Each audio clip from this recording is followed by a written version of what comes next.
Patricia Plaja, Marc Ómedes. Realizaron la comunicación de crisis durante atentados yihadistas en Barcelona. Durante los atentados terroristas en las Ramblas, Barcelona, Patricia Plaja, jefa de comunicación de los Mossos d'Esquadra, y Marc Ómedes, director de Protección Civil, utilizaron las redes sociales de la corporación policíaca de manera fundamental para salvar vidas y localizar víctimas y familiares de dicha tragedia. Su trabajo fundamental en un caso de crisis severa ha sido reconocido del Premio de la Comunicación de la NIT de las revistas y la prensa en Cataluña y el Banquerna, al mejor comunicador entregado por Generalit en Madrid.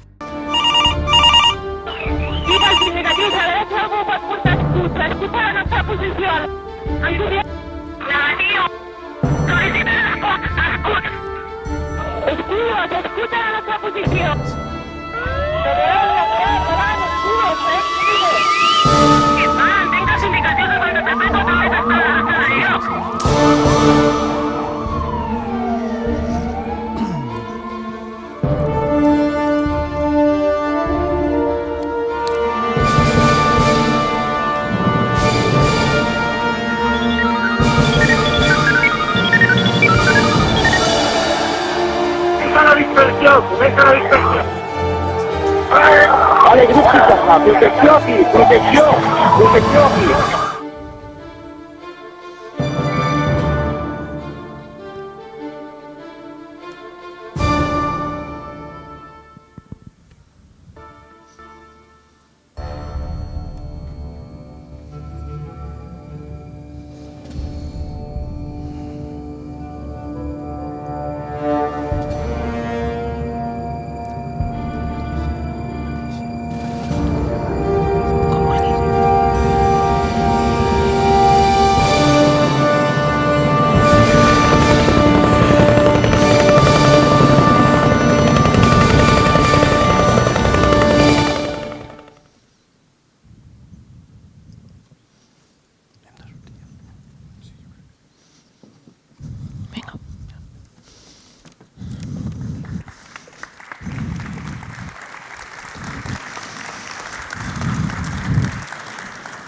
Buenos días, soy Marc Ómedes, el jefe de comunicación de Protección Civil del Gobierno de Cataluña. Muchas gracias por estar aquí. Buenos días, yo soy Patricia, la responsable de comunicación de Mossos d'Esquadra, la Policía de Cataluña. En primer lugar, gracias a la organización de Govern Tex-Mex por brindarnos la oportunidad de contar nuestra experiencia delante de un público tan fantástico como ustedes y felicitarlos por el nivel de estas magníficas jornadas. No vamos a decir nada de Víctor porque es catalán como nosotros y van a pensar que hay algún tipo de favoritismo, pero qué gran profesional y qué bien lo ha hecho. Muchas felicidades, decíamos, por el contenido y también por el continente de todas las jornadas y qué bonito es Puebla y qué hospitalidad nos ha brindado su gente. Muchas gracias. Bueno, no estamos aquí para hacer de embajadores turísticos, o al menos no de momento, o sea que voy a entrar ya en materia, que tenemos mucho que contar. Para empezar, para centrar el tema de nuestra explicación sobre la gestión comunicativa de los atentados, vamos a comentarles un poco cómo está dimensionado, cómo se gestiona las redes sociales en el Gobierno de Cataluña. Depende, todas las redes sociales del Gobierno, en los diferentes departamentos, secretarías, direcciones generales, dependen de una dirección general, la Dirección General de Atención Ciudadana, pero no es una dependencia jerárquica, no es una relación de ordeno y mando, de ordenación de lo que tenemos que hacer los gestores de las diferentes cuentas, sino que es una relación mucho más transversal, muy horizontal, en la cual compartimos, más que nada, las experiencias y aprendemos buenas prácticas a la hora de gestionar las cuentas. Ítems que les pueden ser útiles, por ejemplo, está una guía de redes sociales, hay disponible una versión en español en la web.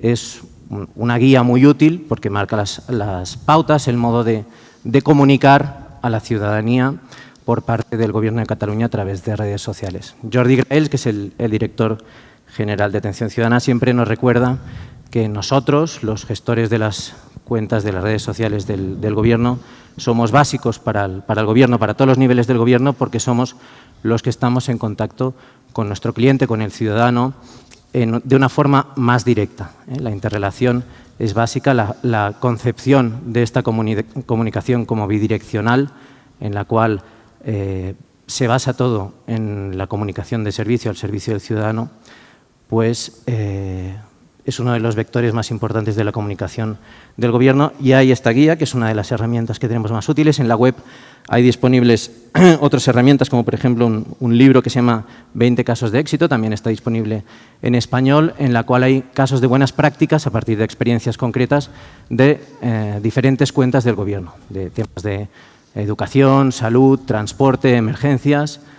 Explican las diferentes formas, cómo gestionan dentro de un patrón común las cuentas de redes sociales. También hay el libro Manual de los Gobiernos en Twitter, que ven arriba a la izquierda. El manual este fue editado conjuntamente por el Gobierno catalán y Twitter y reúne, en este caso, buenas prácticas en la gestión específicamente de Twitter de cara al ciudadano, y es una herramienta muy útil. Yo les recomiendo que consulten estas herramientas que tenemos disponibles en la web, porque son realmente un ejemplo de esta visión muy abierta, muy colaborativa y de cara al servicio del ciudadano. Otra de las herramientas que nos brinda la Dirección General de Atención Ciudadana es el GenCatGram, que es una base de datos abierta donde están todas las cuentas, las muchísimas cuentas de las que dispone el Gobierno de la Generalitat en las diferentes redes sociales, y están todas las métricas a nivel histórico. También se puede recuperar cualquier post, cualquier tweet que hayamos hecho en el pasado, y se puede consultar cuál es su evolución. Es muy interesante para comparar si, por ejemplo, cualquiera de nosotros nos interesa alguna de las cuentas que gestiona pues otra dirección general, nos gusta su estilo, etcétera, podemos ver cómo funciona a nivel de métricas. Y luego, quizás el elemento más importante, de acuerdo con esta filosofía que les intento explicar, es la comunidad de prácticas. Aquí estamos nosotros, esta es la reunión que hicimos poco después de los atentados. La comunidad de prácticas se basa en unas reuniones trimestrales, bimensuales, depende de la temporada, que se realizan desde hace años ya por parte de la Dirección General. Jordi Graells, el director, es el caballero que se encuentra a mi lado. También está Esther, la que era nuestra jefa en los momentos de los atentados, y Sergi, un compañero del equipo de redes sociales de Jordi Graells. En estas reuniones, básicamente la Dirección General lo que nos hace es ponernos al día de las novedades que hay en redes sociales, novedades técnicas, pautas también para gestionar las cuentas, y lo mejor es el caso práctico que se explica por parte de los gestores de alguna red social. En este caso nosotros explicamos lo que venimos a explicar hoy aquí, y es en un formato absolutamente bidireccional. En esta ocasión vinieron aproximadamente unos 100 responsables de gestión de cuentas de redes del Gobierno, y la explicación, les digo, no es una clase magistral, sino que es muy participativa, surgen dudas, consultas, problemas que se pueden discutir de forma muy práctica. La gestión comunicativa que hicimos de los atentados en agosto de 2017 ha sido lo que ha dado a conocer nuestro modelo comunicativo, lo que ha trascendido más allá de nuestras fronteras y lo que hoy nos permite estar aquí. Pero es importante remarcar que lo que hicimos aquellos días no fue nada excepcional, no excepcional en la forma, aunque sí excepcional por los hechos que debíamos contar. Los hechos que teníamos que afrontar eran la primera vez que pasaban en nuestra casa, pero la manera, el modelo comunicativo que utilizamos para contarlo forma parte de nuestro día a día. Marc y yo y nuestros respectivos equipos trabajamos para hacer crecer una policía moderna, cercana, y también para una administración con las mismas características. Un modelo de comunicación pública que no se limite a hablar de manera unidireccional con el ciudadano, sino a escucharlo, a resolverle los problemas, a parar atención a aquello que nos pregunta y, sobre todo, darle respuestas a todo aquello que nos demandan. Sabrán ustedes que la percepción de seguridad no siempre va directamente relacionada con los índices, con los datos delictivos o los índices de seguridad o inseguridad. Alguien puede sentirse extremadamente inseguro en una calle donde hace semanas o quizá meses que no se registra ningún hecho delictivo. La percepción que tiene no es infundada, no es una persona que esté loca. La percepción que tiene de inseguridad puede basarse en las informaciones falsas, en los rumores acerca de un tipo, un sospechoso que nadie ha visto, pero del que hace semanas que todo el mundo habla. La percepción de inseguridad es real. Este vecino lo está sintiendo, también los demás que viven en esa calle o en esa urbanización, y solo está en manos de la administración cambiar esta percepción de seguridad. ¿Y cómo podemos hacerlo? Podemos hacerlo con una comunicación próxima. Una comunicación transparente puede ser la clave para hacer desaparecer esos miedos. Eso lo sabemos en la Policía de Cataluña, también los servicios de emergencias, y es por eso que nuestro modelo comunicativo se basa precisamente en eso, en una comunicación cercana, una comunicación proactiva y no una comunicación que solo da respuestas cuando el ciudadano o el periodista lo exige. No lo hacemos solo desde la policía o desde los servicios de emergencias, sino que se hace desde toda la administración pública, y es lo que os contaba Marc. Bueno, después de haberos hecho ya un poco la radiografía, la fotografía de cuál es nuestro modelo comunicativo, vamos a entrar ahora ya sí en la gestión de esos atentados. Seguro que muchos de ustedes, si no la gran mayoría, han oído hablar de lo que pasó ese 17 de agosto en la Rambla de Barcelona, pero nosotros les hemos preparado un vídeo ilustrativo que resumen en unos pocos minutos cómo se sucedieron los hechos.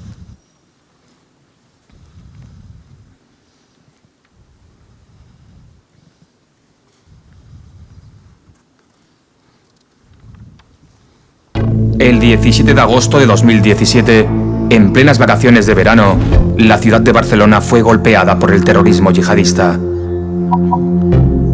A media tarde, una furgoneta accedió al popular paseo de las Ramblas y el conductor arrolló a todas las personas que encontró a su paso hasta que el vehículo no pudo continuar su marcha. Murieron 15 personas de forma inmediata, entre ellos varios niños. En la huida, el terrorista asesinó a otra persona para escapar con su vehículo, atropellando a varios agentes en un control antiterrorista. Horas más tarde, de madrugada, en el pueblo costero de Cambrils, otro grupo de terroristas de la misma célula atropelló a varios transeúntes, matando a una mujer e hiriendo a diversas personas.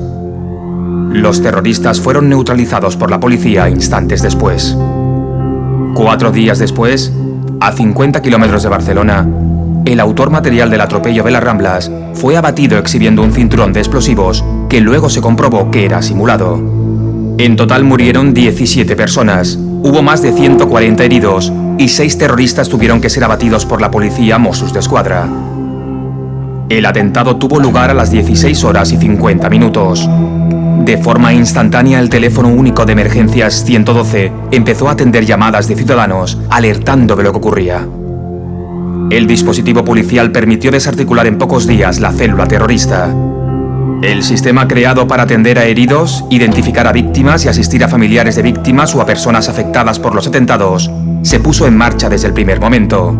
Al cabo de pocos minutos de tener lugar el atentado, también se puso en marcha un dispositivo, la existencia del cual pocas personas conocían, ya que no había sido presentado a las autoridades y aprobado.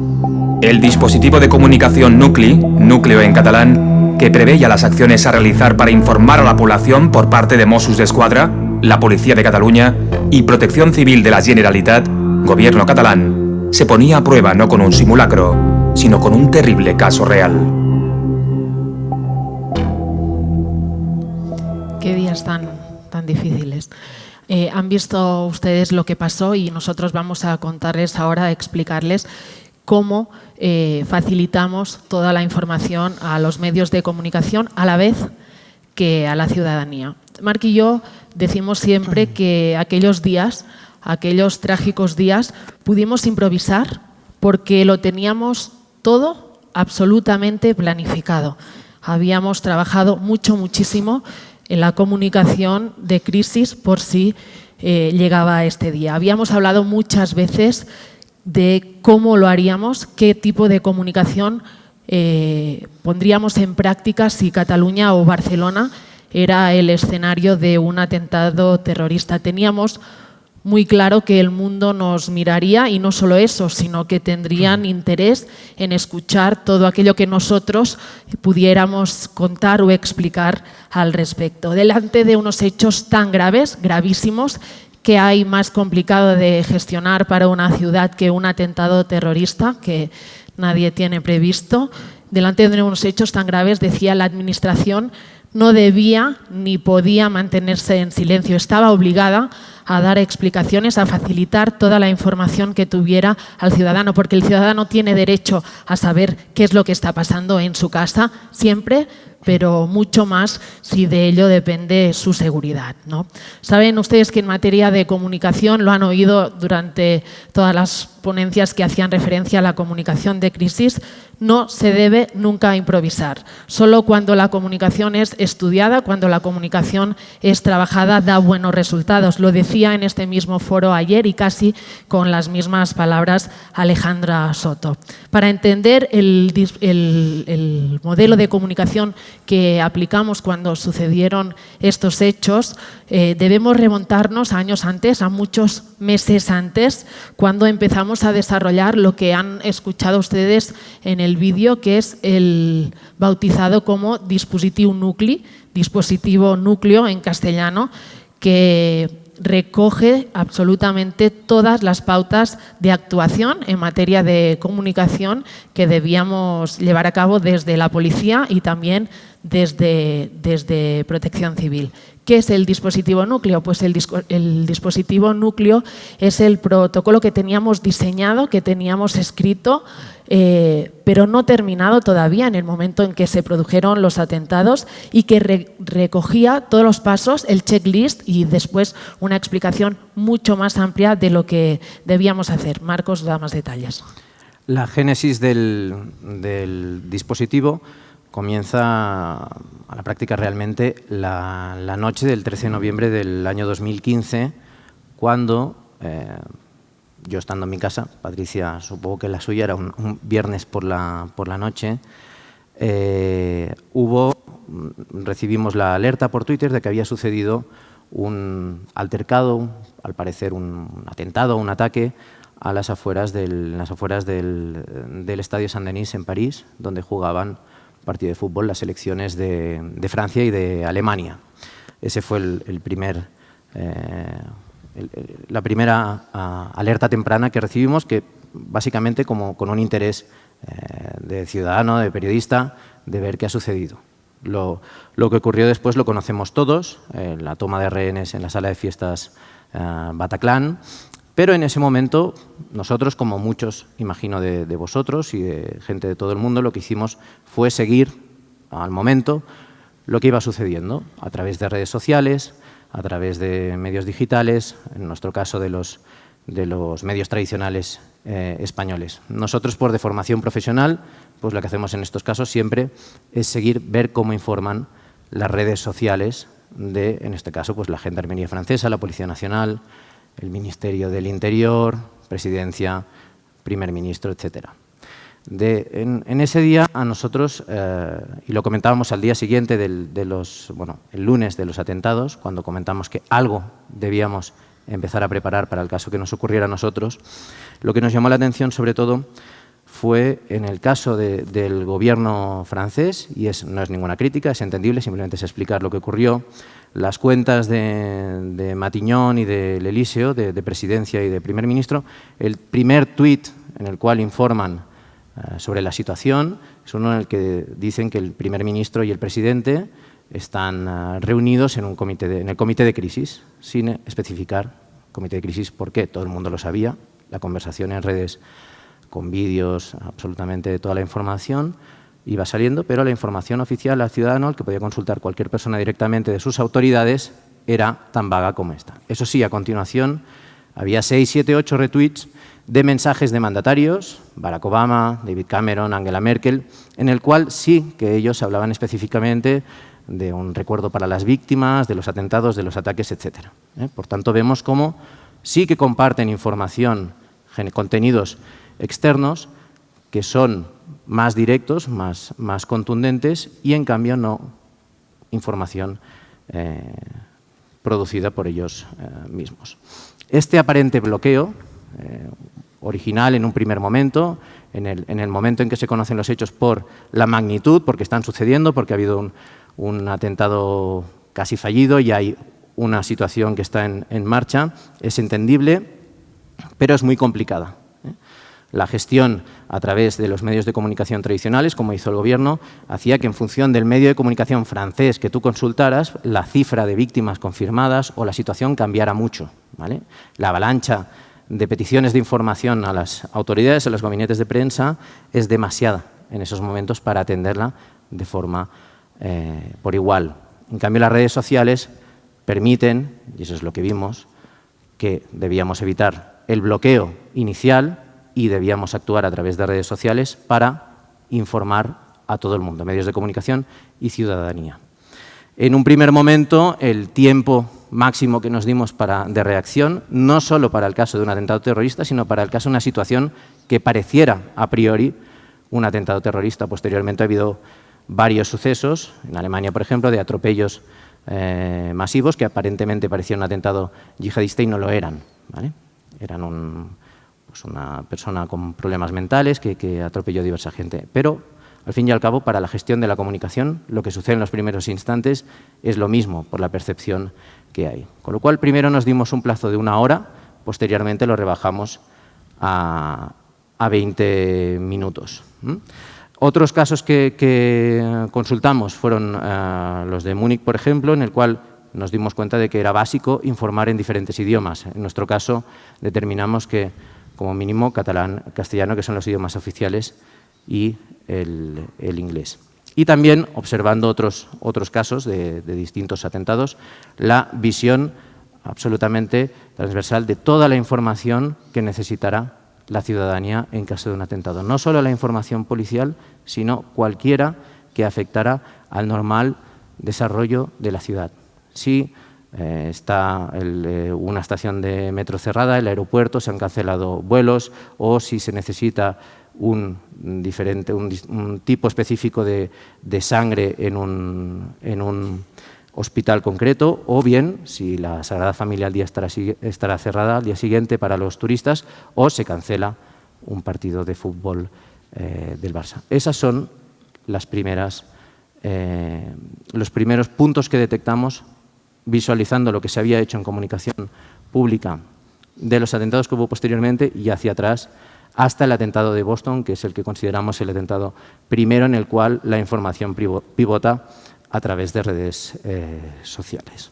¿De qué nos sirvió este análisis del que hablaba Marc? Nos sirvió porque debemos reconocer que jugábamos con ventaja, porque analizando todos estos casos habíamos detectado cuáles eran los puntos fuertes y cuáles eran los puntos débiles, y nosotros teníamos claro que no queríamos copiar ninguno de estos modelos de comunicación, sino hacer nuestro propio modelo de comunicación por si teníamos la desgracia de que se sucedía un atentado, pero eso sí, aplicando, introduciendo todo aquello que habíamos aprendido de lo que habían hecho nuestros vecinos europeos o en América. El dispositivo núcleo lo que buscaba eran 3 cosas. Siguiente, por favor. ¿No funciona? No. Sí, perdón.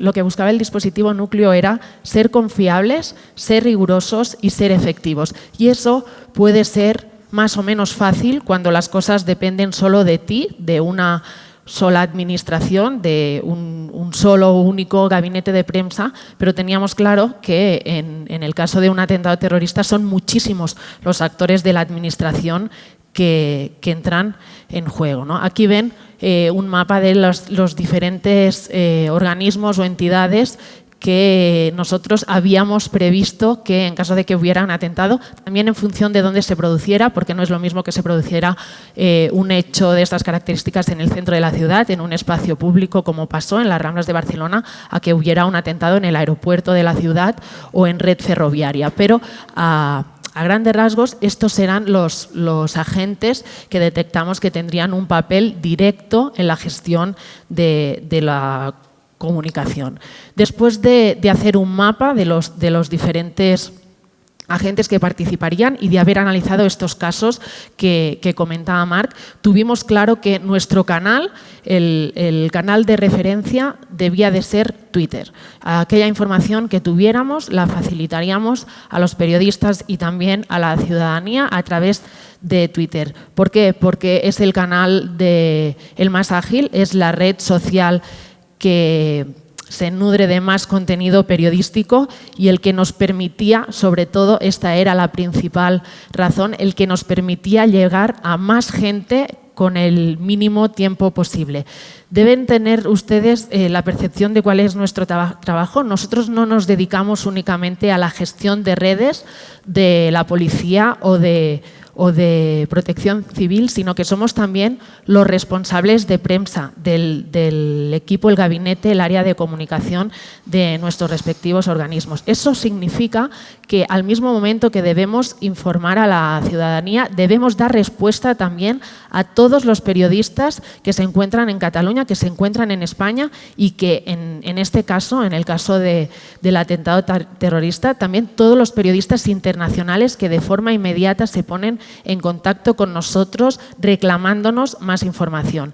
En el momento en que supimos que había pasado algo en las Ramblas y no estábamos todavía en condiciones de determinar como autoridad si se trataba o no de un atentado terrorista, recibíamos centenares de llamadas de gente de todo el mundo, periodistas de todo el mundo, que nos decían, por favor, nosotros solo necesitamos la confirmación de si es o no un atentado terrorista, porque en función de los heridos o de las personas, de las víctimas mortales que haya, lo que va a determinar si vamos a dar cobertura o no a estos hechos es si se trata de un atentado terrorista, porque si la persona que manejaba la furgoneta es una persona que conducía bajo los efectos del alcohol y tenía algún tipo de reivindicación personal o nada que tuviera que ver con el terrorismo, nosotros no vamos a coger un avión y venir del otro lado del mundo para cubrir los hechos, porque nos interesa por el simple hecho de que se trate de un atentado terrorista. Todo esto se lo contaba por decir que teníamos que dar respuesta a toda esta gente, no teníamos suficientes manos para atender los teléfonos y también informar a la ciudadanía. Entonces determinamos y tuvimos claro desde el primer momento que el canal que utilizaríamos sería Twitter. ¿Era el único? No, en ningún caso. Todos estos periodistas que yo les hablaba, los internacionales, también los nacionales y los locales, aparte de tener la información a través del Twitter, como el resto de la ciudadanía, evidentemente tenía información adicional, porque hacíamos ruedas de prensa constantes cada día, entre 2 y 3 comparecencias abiertas a los medios de comunicación, como no podría ser de otra manera, con preguntas ilimitadas, donde se les facilitaba muchos más detalles de los que la ciudadanía de a pie tenía a través de Twitter. 2 canales eran los portavoces oficiales, los portavoces virtuales que nosotros decíamos, por donde canalizábamos toda la información. Aquí debemos destacar la generosidad del resto de administraciones implicadas en la gestión de los atentados, que por buena voluntad o quizá porque nosotros ya teníamos el protocolo hecho y así lo habíamos establecido, desde el primer momento nos dieron todas las facilidades, porque cualquier tipo de información que se derivara de los atentados se canalizara a través de @Mossos y @Emergenciascat. Así pues, el Twitter de Mossos d'Esquadra facilitaba toda aquella información que tenía que ver con el contenido policial, con el dispositivo policial que estaba en marcha, y el canal de Emergenciascat facilitaba toda aquella información que tenía relación con información de servicio, aquella información que la gente necesitaba saber para saber si podía o no desplazarse a un lugar determinado o coger o no el metro en Barcelona. Ven aquí los primeros tweets. De hecho, el de arriba del todo es el primer tweet que hicimos. La ventaja de haber tenido preparado este dispositivo núcleo del que hacíamos referencia es que pudimos superar ese bloqueo inicial, y podría haber sido un bloqueo muy importante, porque les voy a contar una anécdota, y es que si algo puede ser complicado, lo va a ser todavía más, y el 17 de agosto a las 5 de la tarde se da la circunstancia de que nuestra jefa estaba de vacaciones fuera de la ciudad de Barcelona, yo estaba de vacaciones a 1 hora y media de la ciudad de Barcelona y Marc Omedes estaba fuera de Barcelona a 1 hora y cuarto, 1 hora y media, por lo cual cuando recibimos las primeras llamadas de que pasaba algo, ninguno de nosotros estaba en nuestro lugar de trabajo, pero como teníamos los deberes hechos, y eso es lo que contábamos, no tuvimos sensación de bloqueo porque teníamos muy claro lo que debíamos hacer. Las primeras informaciones, las que facilitamos, eran informaciones absolutamente neutras y objetivas. Como pueden ver, el primer tuit dice: se acaba de producir un atropellamiento masivo en las Ramblas de Barcelona por parte de una persona con una furgoneta, posiblemente varios heridos. Si ves ahora, este tuit parece fácil. En el momento en que recibes la llamada de que ha pasado esto y tienes muy pocos minutos para comunicarlo, no lo es tanto, pero teníamos claro que lo único que íbamos a decir en ese primer momento era la información objetiva, la que podría haber dado cualquier persona que se encontrara en el lugar de los hechos, pero con un plus añadido, que nosotros somos la fuente oficial y somos los que vamos a marcar el pistoletazo de salida del cronograma de la comunicación. Los otros dos son los tuits que se hicieron desde Emergencias Cataluña, donde simplemente se decía: está pasando algo en Plaza Cataluña, por favor, no salgan a la calle. La idea en este sentido era, los tuits fueron más o menos hechos al cabo de unos 10-15 minutos de sucedidos los hechos. Cumplimos con el margen de 20 minutos que nos habíamos dado nosotros mismos, y la función principal, como hemos dicho, era la de liderar la comunicación con algo tan básico como lo que pudiera haber visto con cualquier persona que se encontrara en el lugar de los hechos. Se ven el lenguaje utilizado, la fórmula que utilizamos para comunicarnos, son frases muy simples, muy llanas, muy directas. Estamos en un momento en el que todo es tan complicado que creemos que lo que tenemos que hacer es dar información, y así lo decimos, fácil. La gente no tiene que interpretar, no tiene que descifrar. La gente necesita mensajes muy directos donde se les diga qué está pasando. Evitar la zona de las Ramblas con la finalidad de no obstaculizar las tascas de los servicios de emergencia. Aquí, en el tercer tuit, tenemos ya que empezar a hacer algo que se mantuvo en el tiempo hasta el final del dispositivo, que es desmentir los rumores, los fake news que iban apareciendo y que creíamos que nos podían crear una emergencia añadida. Hay víctimas mortales después del atropello, aunque no hay ningún tiroteo en el Corte Inglés. Por aquellos que no lo saben, el Corte Inglés es un centro comercial muy conocido en Cataluña. ¿Qué pasó? Pasó que en pocos momentos, después de lo que había pasado, que ya era suficientemente grave, las principales cadenas de televisión empezaron a contar que había una persona o varias atrincheradas con rehenes en el centro comercial y que se estaba produciendo un tiroteo. En realidad había gente que estaba confinada dentro del Corte Inglés porque la policía le había pedido que no saliera, pero no estaba pasando nada más, que ya era suficiente lo que teníamos. ¿Por qué decidimos desmentirlo? Lo desmentimos porque creemos que la gente que está dentro del centro comercial tiene acceso a Internet. Eso quiere decir que se pueden crear situaciones muy graves de pánico, y lo desmentimos también porque ya no es algo que ha nacido y se ha quedado solo en redes sociales, sino que, como decimos, los principales medios de comunicación nacionales y algunos internacionales se empiezan a preguntar ya, se están haciendo eco de la noticia.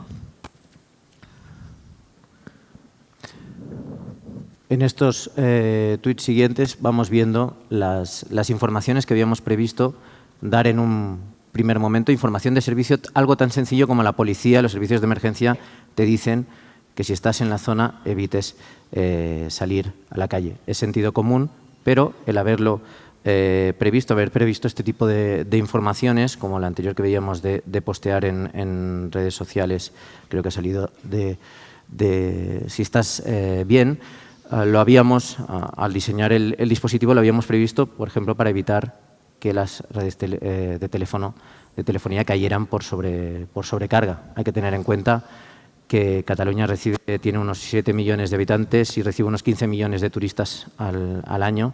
En pleno mes de agosto es el mes con más turistas extranjeros. La Rambla es la zona donde hay más turista extranjero por metro cuadrado de Barcelona, probablemente, con lo cual si pensamos la cantidad de llamadas que los celulares de los turistas que están en Barcelona o que sus familiares creen que están en Barcelona o cerca pueden recibir, puede hacer caer las líneas telefónicas en el momento en que es más necesario para activar las líneas de información y de servicio. Y lo que ahora puede parecer anecdótico no lo es, porque en ese momento quizá con el trajín, con todo lo que está pasando, consideras, no caes, no prestas suficiente atención en hacer un post, en hacer un tuit donde pides a la gente que no utilice el teléfono. Esto es lo que nos facilitaba tanto el trabajo, haber hecho este post, este tuit, muchos meses antes de que se sucediera el atentado.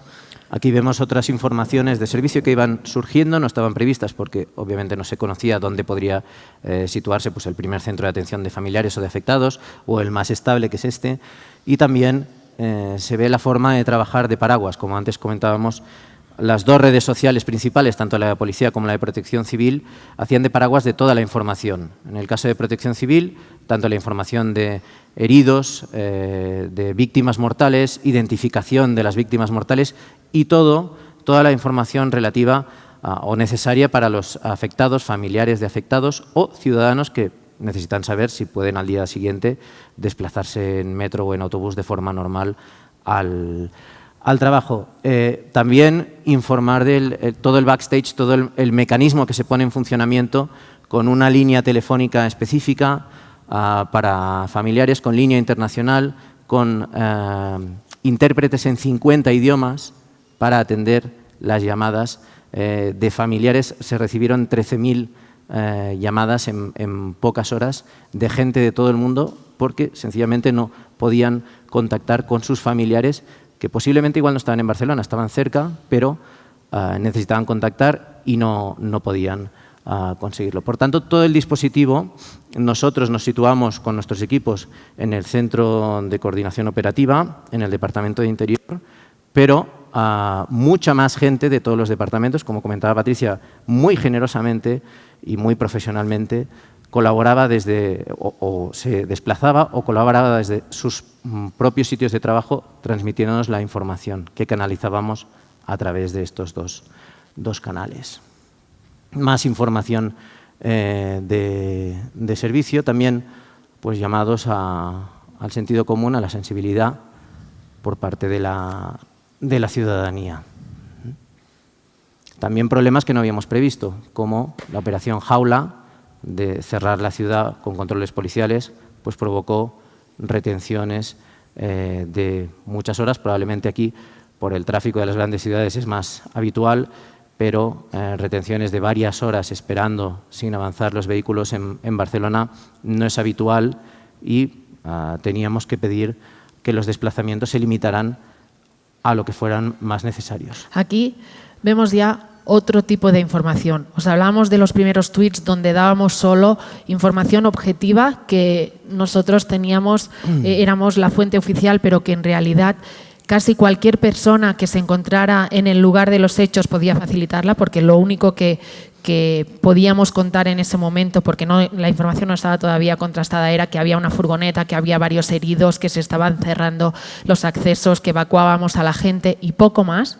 Pero aquí ven ustedes que facilitamos ya datos cuantitativos, damos ya números. Y esos números es muy importante tenerlos absolutamente contrastados. Nosotros solo facilitábamos datos, números que habíamos contrastado al menos con dos fuentes distintas, porque lo que nosotros pretendíamos era no dar ningún tipo de información que al cabo de poco rato tuviéramos que corregir. Es obvio que cuando manejas tantísima información y cuando hay un dispositivo de esta envergadura, siempre hay alguna cosa que debes de corregir, pero si tú te pones ya el listón alto, teniendo claro que lo que quieres no es ser el primero, sino ser el más fiable, que no tienes prisa, aunque vas a trabajar sin pausa, esos datos que vas a dar solo los vas a dar en el momento que los tienes absolutamente contrastados. Aquí vemos 2 tweets donde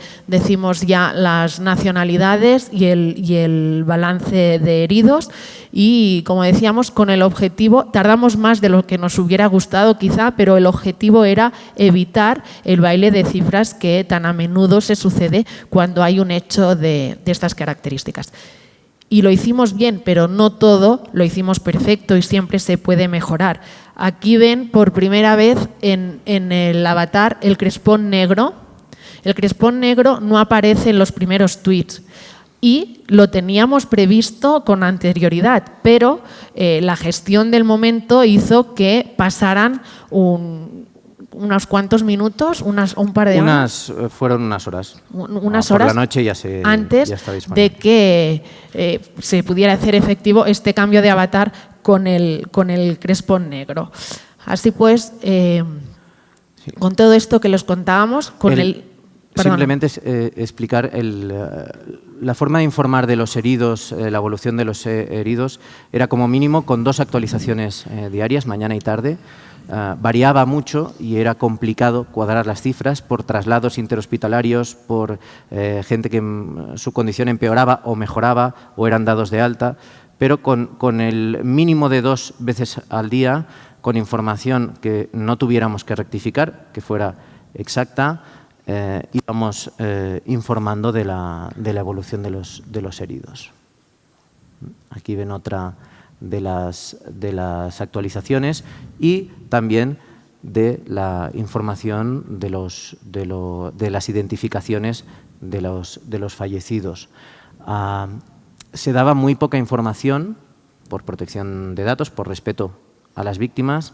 Básicamente se informaba de la nacionalidad de la persona identificada por parte de los familiares, en este caso por la identificación, Patricia puede especificarlo, pero era por ADN o por huella digital, no era válida la identificación visual por parte de familiares. Imagínense lo que significa manejar tantos datos de hasta 34 nacionalidades distintas con gente que en muchos casos está de paso en la ciudad de Barcelona, que tienes que buscar un referente, una persona de contacto. Los tempos que nos pedían los periodistas eran muy distintos a los tempos que manejaba la administración. Cuando hablo de tempos, quiero decir, ellos nos pedían, y ese es su trabajo, que diéramos ya cifra exacta de personas muertas, cifra y tipo de nacionalidad de cada uno de ellos, y nosotros necesitábamos mucho más tiempo de lo que ellos se podían imaginar. Pero cuando ya lo teníamos y lo teníamos absolutamente confirmado, era cuando facilitamos esta información. Ven en pantalla grande y en rojo, no es casual.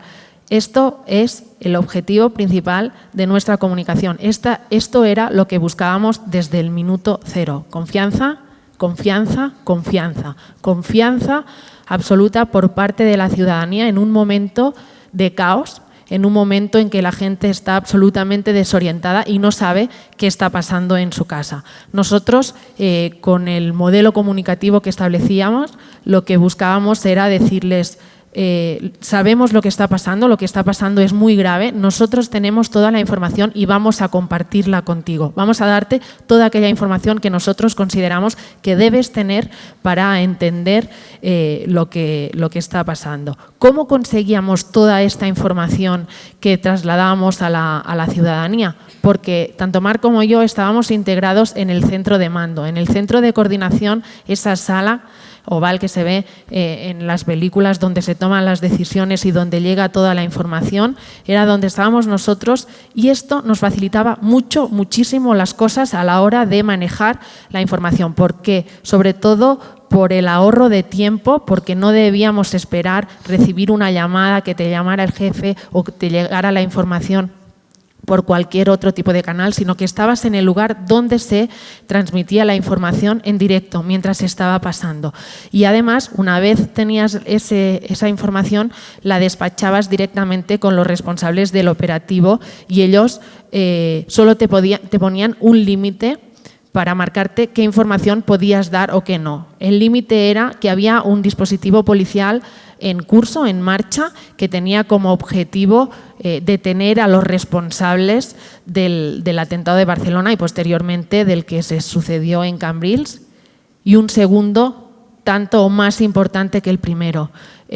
Toda la información debía de respetar absolutamente a las víctimas y a sus familiares. No facilitaríamos nada, ningún tipo de información que pudiera añadir dolor a lo que ya estaban viviendo toda esta gente. De hecho, relacionado con este objetivo, el de respetar en todo momento el dolor de las víctimas y los datos que pudieran afectarles, nuestra comunicación fue desde el minuto cero sin imágenes.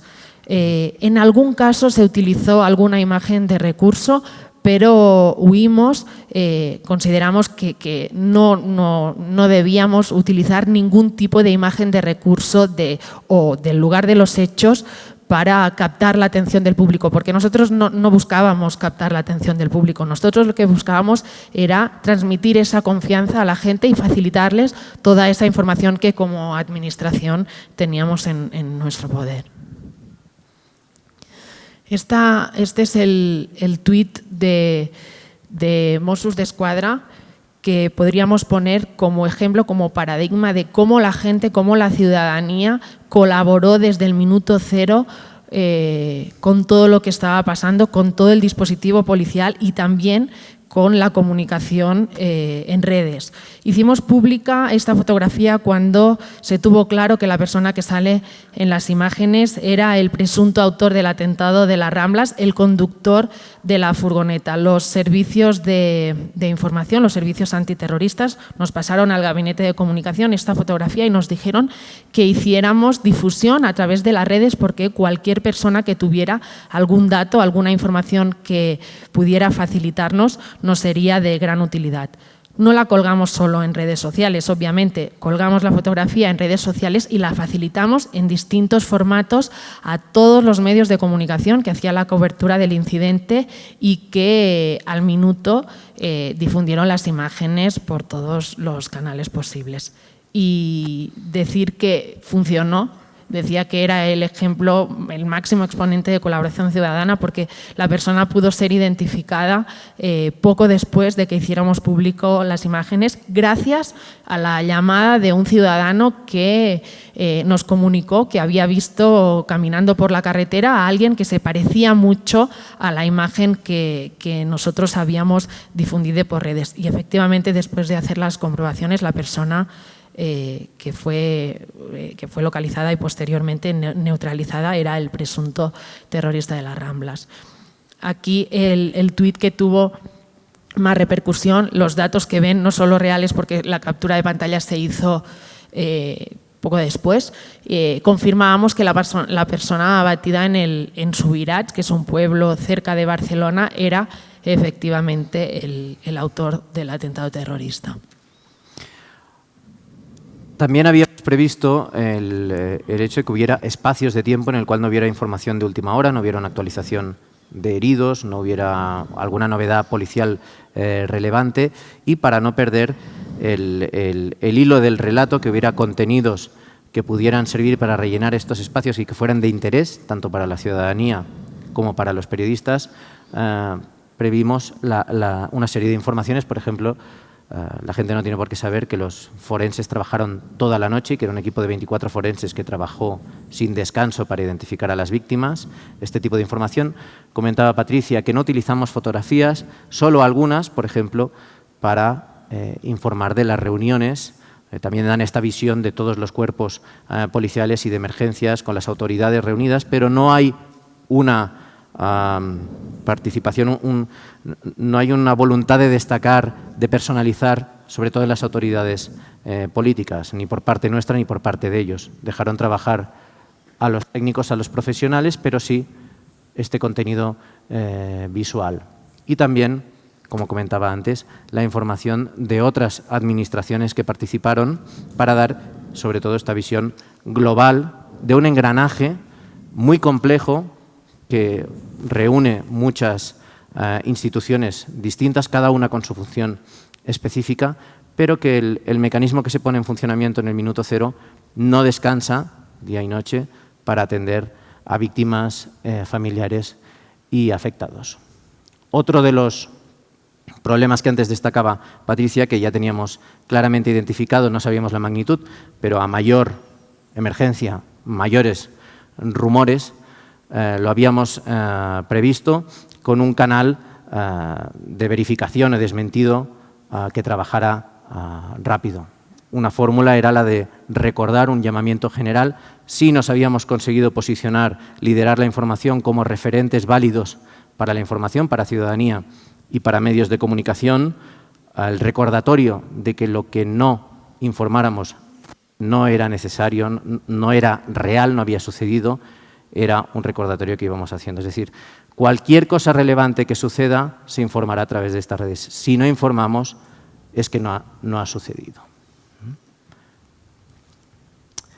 También un recordatorio para lo que fue básico para nuestro trabajo, que fue la colaboración de la ciudadanía. Obviamente, en el caso de la identificación del terrorista que comentaba Patricia, es el más destacado, pero a nivel de redes, la entrega, la colaboración de la ciudadanía, el sentirse parte de la solución compartiendo nuestros contenidos, remitiendo a familiares hacia nuestras cuentas para que consultaran la información relevante, pues fue básica para la resolución del trabajo.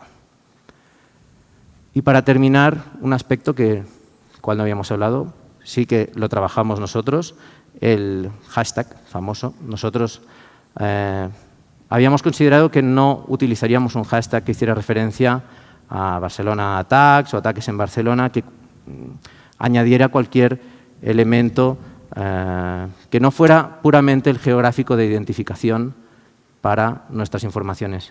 Sí que utilizamos un hashtag, NotInPo, no tengo miedo en español, pero no lo creamos nosotros, simplemente lo utilizamos. Se creó espontáneamente por parte de la ciudadanía. Fue el grito que corearon los ciudadanos al día siguiente en la concentración de repulsa a los atentados del 17 de agosto y de la madrugada del 18. Nosotros compartimos porque creemos que resume muy bien la respuesta que dio la ciudadanía, que nosotros colaboramos quizás, pero que sobre todo fue una respuesta de la ciudadanía de decir no tenemos miedo. Nosotros con nuestro planteamiento de estrategia comunicativa lo que pretendíamos era precisamente evitar el miedo, el caos, el terror, que era lo que buscaban los terroristas, el bloqueo de una sociedad, de una ciudad como Barcelona, por parte de los terroristas con un atentado. Como decía Marc, con este dispositivo, el dispositivo núcleo, ¿qué conseguimos en materia de comunicación? Lo que conseguimos fue ser el absoluto referente en materia comunicativa. Y nosotros buscábamos ser el referente para que la gente nos dijera que éramos los mejores, los que mejor comunicábamos. No. Nosotros queríamos ser el referente por ser la fuente de confianza. Cuando a las 16:58 se sucedió el atentado en Cataluña, todo el país se paró y todos los ojos estaban puestos en la ciudad de Barcelona. Como administración, como policía, lo que nos hubiera gustado era poder mandar un policía a cada una de las casas de Barcelona y también del resto de Cataluña para contar qué estaba pasando y para transmitir una sensación de tranquilidad. Eso era imposible, nos faltaban efectivos, pero sí podíamos hacerlo de alguna manera, con la policía virtual y con los servicios de emergencia virtuales. Eso es lo que nosotros pretendíamos y eso es lo que creemos que pudimos conseguir. transmitir esa confianza a través de las redes y que todo el mundo, todas las personas de Cataluña sintieran que tenían un policía al lado que les iba dando, a medida que iba teniendo más información, detalles de lo que iba pasando. Déjenos terminar compartiendo con vosotros algo que hemos aprendido y que a nosotros nos ha funcionado. No empiecen a trabajar las crisis nunca en el minuto cero cuando empiezan. Háganlo antes de que nazcan. Como nos dijo un amigo bombero, la mejor manera de apagar un incendio es remojando el terreno cuando todavía no hay llamas. Muchas gracias. Muchas gracias. Muchas gracias. Sí, perdona, si tienen alguna pregunta, si tienen alguna duda o algo que quieran comentar con nosotros, estaremos encantados de darle retorno. ¿Sí? Espera, voy a dejar esto por aquí. Sí.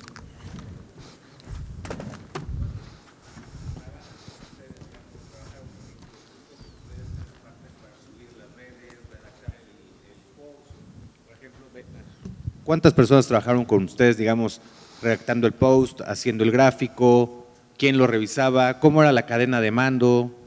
Todo eso, por ejemplo, ¿cómo se checaba? ¿Hubo previa reunión, digamos, con el tema con los encargados de seguridad? Digo, ya explicaron más o menos que tuvieron reunión previa, pero ¿cómo en ese momento comparten la información? Te doy respuesta primero a lo último y después a lo primero que has preguntado. Teníamos algo muy bueno, que es que el dispositivo núcleo, que no os hemos contado la parte interna, la parte de gestión interna dentro de la policía y dentro del Departamento de Interior, es que nosotros teníamos muy hechos, muy marcados los canales de comunicación interna, las validaciones que decimos nosotros, es decir, desde que teníamos algún tipo de información hasta que podíamos contarla a los medios o publicarla en Twitter, no pasaba nada de tiempo, porque nosotros teníamos la confianza de la parte operativa, del máximo responsable del Departamento de Interior como responsables de comunicación, para hacer pública toda la información que se nos pasaba, poniendo, lo que decíamos antes, solo un límite, que no perjudicáramos la investigación que estaba en marcha y que no dañáramos o no añadiéramos dolor a las víctimas. Eso significaba que no perdíamos nada el tiempo. En el momento en el que nosotros teníamos la información, esa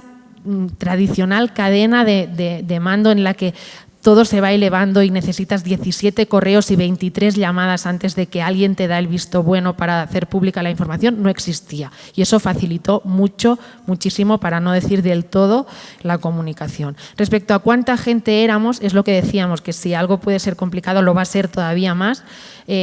Por parte de Mossos, nosotros somos un equipo de 30 personas repartidas por toda Cataluña. Somos 3 periodistas y el resto son policías.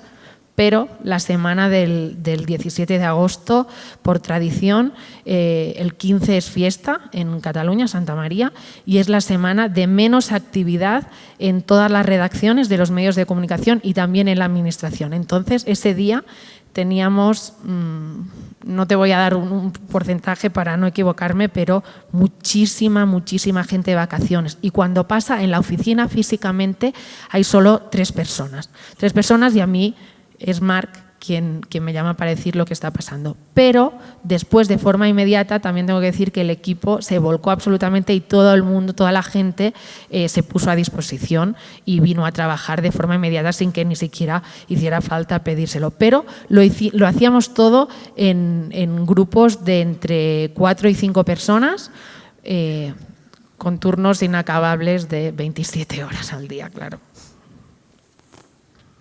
¿Hay alguna cuestión más? Hola, ¿qué tal?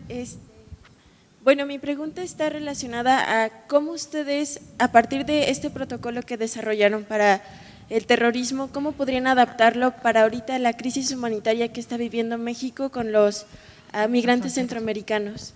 Marc.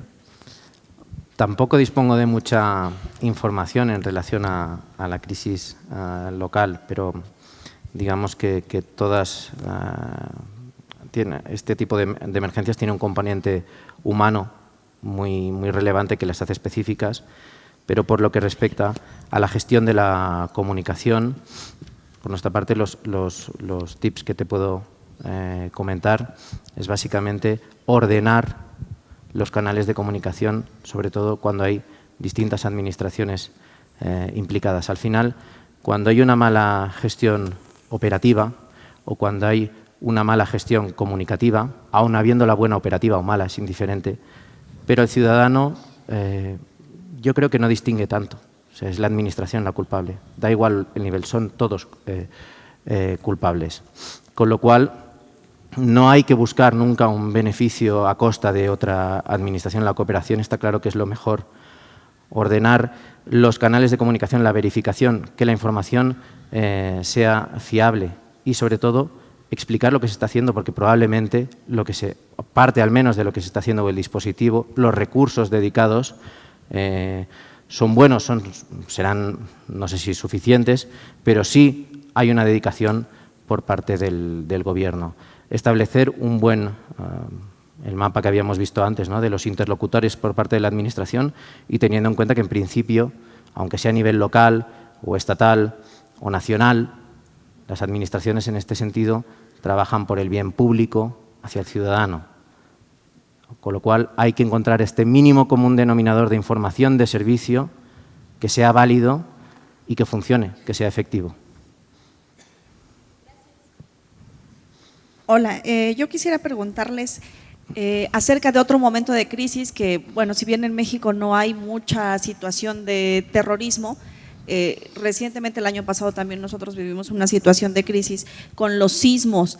Si tienen previsto, si en su experiencia o en sus planes han considerado desastres naturales y, por ejemplo, en el caso de México, las redes sociales, el servicio de internet y telefonía se cae. ¿Qué recomendación o qué planean ustedes, qué tienen planeado en casos como esos, quiero decir? A ver, nosotros cuando diseñamos el protocolo había unas especificaciones finales, una de las cuales era todo es susceptible de cambiar si Twitter cae, por ejemplo, porque habíamos basado nuestra comunicación para pivotarla sobre redes sociales y sobre Twitter principalmente. Puede caer perfectamente. Con lo cual, no hay que desechar lo tradicional, hay que desechar lo viejo, pero lo tradicional sigue funcionando. El trabajo con los medios de comunicación sigue siendo básico. A nivel tecnológico sí que hay soluciones.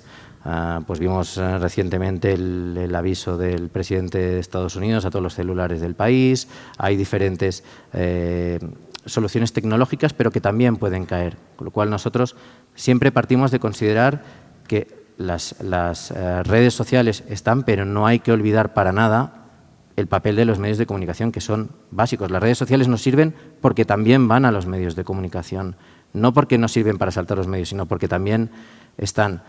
Yo sigo cuando hay una crisis sísmica en México, porque desde la cuenta de Emergency Cat informamos para los residentes o turistas que puede haber aquí una información básica que puede ser las cuentas que deben seguir de Twitter, por ejemplo, de los gobiernos estatales o a nivel nacional, de protección civil, etcétera.